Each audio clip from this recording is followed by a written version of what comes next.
দুদিন আগে কাঁচকলা এনেছিল, কাঁচকলার তরকারি করে খোসাগুলোকে ধুয়ে রেখে দিয়েছিলাম ফ্রিজে। আজকে একটু সেদ্ধ করে জল ফেলে দিয়ে মিক্সিতে পেস্ট করে নিয়েছি কাঁচা লঙ্কার সাথে। আর এখানে রসুন গ্রেট করে রেখেছি দেখলেন। আর এখানে কড়াইতে সর্ষের তেল গরম করেছি, দিয়ে দিলাম কালো জিরে আর শুকনো লঙ্কা ফোড়ন। এই রান্নায় একটু সর্ষের তেলের পরিমাণ বেশিই লাগে। তারপর দিয়ে দিলাম রসুন কুচি বা গ্রেট করা রসুন। 1 থেকে 1.5 মিনিট রসুনটা আমি ভেজে নেব। তারপর এর মধ্যে আমি দিয়ে দেবো আগে থেকে বেটে রাখা কাঁচকলার খোসার পেস্টটা। আর কাঁচকলার খোসার সাথে আমি কাঁচা লঙ্কাও বেশ পরিমাণে বেটে নিয়েছি, একটু ঝাল ঝাল হলে খেতে ভালো লাগে।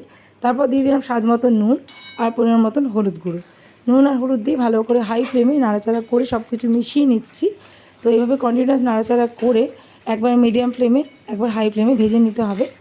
তারপর একটা ডোয়ের মতন তৈরি হয়ে গেলে, মানে কড়াই ছেড়ে দিলে কাঁচকলার খোসা বাটাটা একদম রেডি। এখানে কাঁচকলার খোসা বাটা আমি নামিয়ে নেব, হয়েই এসে দেখুন কড়াই ছেড়ে দিচ্ছে।